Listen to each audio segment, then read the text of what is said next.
Jai Hind all my dear students. How are you all? I hope you all are fine, right?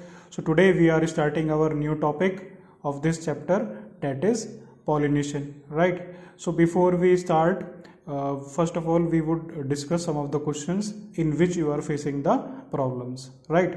So the first question we are going to discuss here is, why do you think the exine should be hard, right? So they are asking, why do you think the exine should be hard, right? So why the exine is hard? Exine is the outermost layer of the pollen grain, right? So it protects the pollen grain from severe conditions, right? So it protects the pollen grain from the severe conditions. It is the outermost layer made up of a sporopollenin, right? So it is made up of a substance known as sporopollenin, and sporopollenin is the organic material, right, which protects pollen grains from harsh environmental conditions. Clear? Right. Now the next question is, what is the function of germ pores, right? The function of germ pores, through the germ pores pollen tube develops, right? Pollen tube develops and comes out, right? So from the germ pores the pollen tube develops and it will carry the male gametes to carry out the process of fertilization. Clear? Next question is, what is cryopreservation, right? So cryopreservation is a technique in which we are storing the pollen grains, right? In which we are storing the pollen grains in liquid nitrogen, right? The pollen grains are stored in this chemical, that is liquid nitrogen, and the temperature is 196 degree Celsius, right? After that we have discussed about the female gametophyte, right? Female gametophyte, how the monosporic development will takes place, right? From a single megaspore, right, the embryo sac will develop, then it is known as the monosporic development.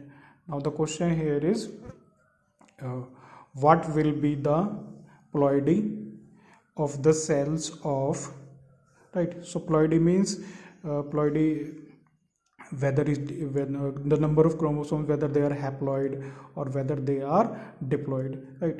So the new cell is diploid, right? New cell is diploid to an megaspore mother cell. Megaspore mother cell is also diploid, right? So megaspore mother cell will undergo meiosis, right? Now third is functional megaspore. Functional megaspore is your haploid, right? Functional megaspore is your haploid. Then female gametophyte. Female gametophyte is your haploid, right? I hope the questions are clear to each and everyone, right? Now we are moving to the next topic of this chapter, that is pollination, right? Now in the preceding sections we have learnt that the male and female gametes in flowering plants are produced in the pollen grain and embryo sac, right? Flowering plants, they are produced in the pollen grains and in the embryo sac, right? The male और female gamete किसमें बन रहा था? वो pollen grain, ठीक है? कहाँ बन रहा था वो? pollen grain में और embryo sac में, right? As both type of gametes are non-motile, right? Both of them are non-motile, so they have to be brought close together, right? So they have to be brought together for fertilization to occur, right? So how it is achieved? How can we achieve? With the help of pollination, right? With the help of pollination we can achieve this. So what is pollination? You tell me, right? So pollination is the mechanism to achieve this objective, right? So pollination is the mechanism to achieve some of the objectives. It means transfer of pollen grains, right? Transfer of pollen grains from where? Yes, from the anther to the stigma of a pistil is termed as the pollination. Clear? Transfer of the pollen grains, right? Transfer of the pollen grains from where? Yes, from the anther to the stigma of a pistil is termed as pollination, right? Flowering plants have evolved an amazing array of adaptations to achieve this pollination. So now we are going to discuss in detail how the pollination can be achieved. What are the different methods, right? What are the different methods? What are the agents of pollination? We are going to discuss. Now first of all we will look here at this flow chart, right? So the pollination, they are telling it will divide into two parts, right? Pollination, one is your self pollination, right? One is your self pollination and the other is your cross pollination, right? Cross pollination. Now the self pollination means same plant same flower, right? Self pollination means same plant same flower, right? So it may be further categorized into two parts. दो part में फिर इसको divide कर दिया गया, right? One is your autogamy, other is your zettanogamy, right? First one is your autogamy, when the pollination will occur in the same plant same flower, right? And second is your zettanogamy, when the pollination will occur in the same plant, right? But the flower is the different, right? But the flower is the different, that is zettanogamy. Now this is your cross pollination, right? Cross pollination means here it is xenogamy, different plant different flower, different plant different flower is known as xenogamy. So this is the whole flow chart. We are going to discuss in detail about the pollination. So one by one we are going to discuss, right? So first part we are going to discuss here is your autogamy, right? First part we are going to discuss your autogamy. Now in autogamy, or the word here auto, right? So the word they have written here is your auto. Auto means self, right? In normal flower which opens and exposes the anther and the stigma complete, right? Autogamy is rather rare. So they are telling in a normal flower which opens and exposes the anthers and stigma, right? मतलब जिसमें क्या होगा, anther और stigma हमें साफ साफ नजर आ रहे होंगे, वहां पर कंप्लीट ऑटोगमी हमें रेयर देखने को मिलेगी, ठीक है, रेयर देखने को मिलेगी. सो ऑटोगमी in such flowers requires synchrony in pollen release and stigma receptivity, and also the anthers and the stigma should lie close to each other so that the self pollination can occur, right? So what they are telling in autogamy, that such flowers require synchrony, they require a simultaneous action. The pollen grains will release and they will reach the stigma. After that this event will carried out. Clear?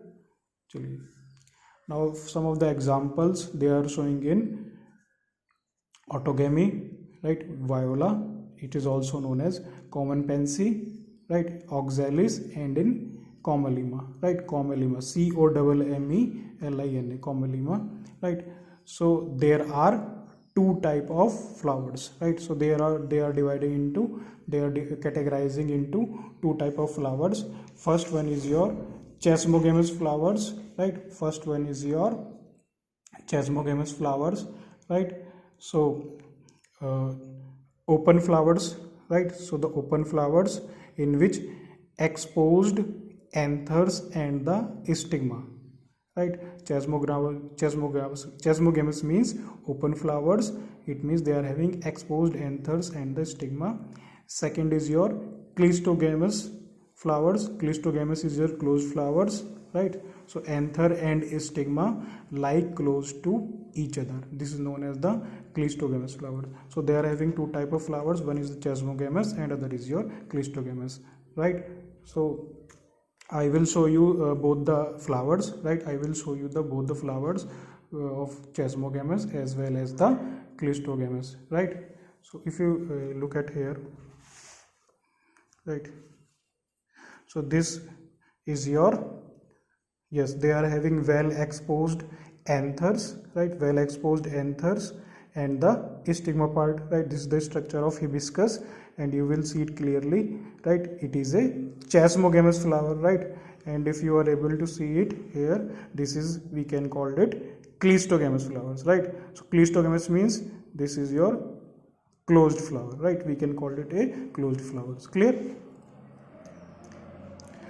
Cleistogamous flowers are invariably autogamous, as there is no chance of the cross pollination landing on the stigma, right? So the cleistogamous flowers, it means they are closed, so it means there is no other pollen grain, no other outside pollen grain that will land on the stigma. Clear? Now one question came here: do you think cleistogamous is advantageous or disadvantageous to the plant, and why?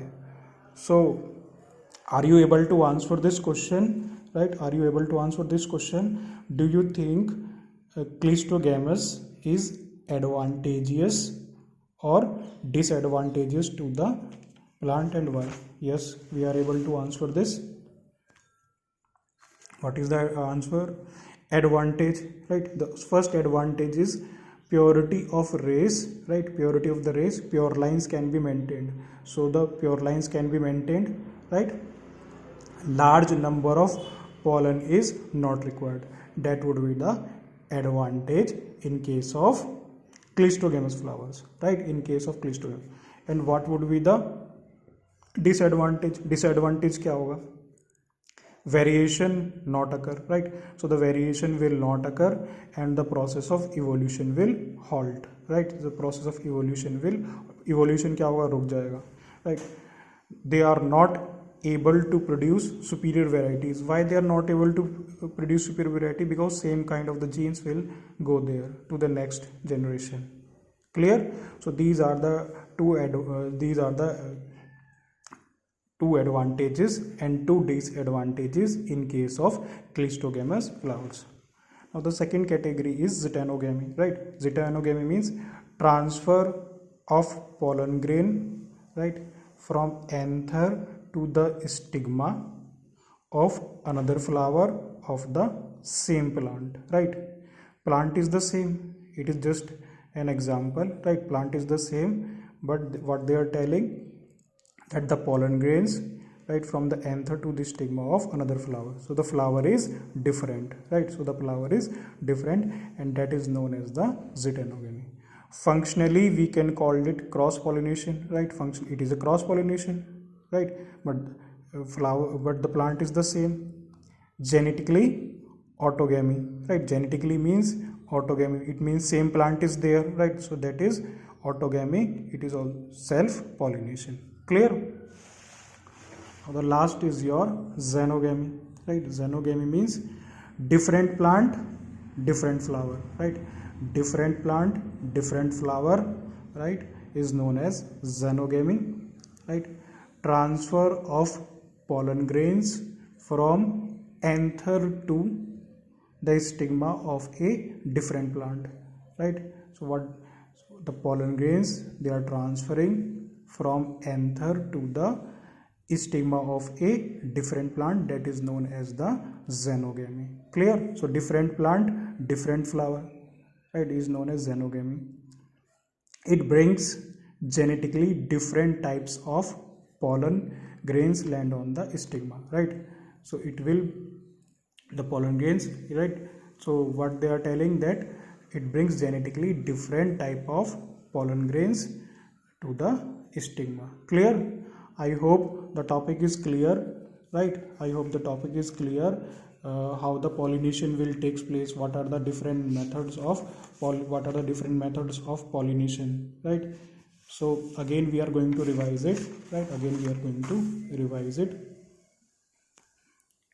Right? So pollination, it is of two types, right? Pollination is of two types: self pollination and the cross pollination, right?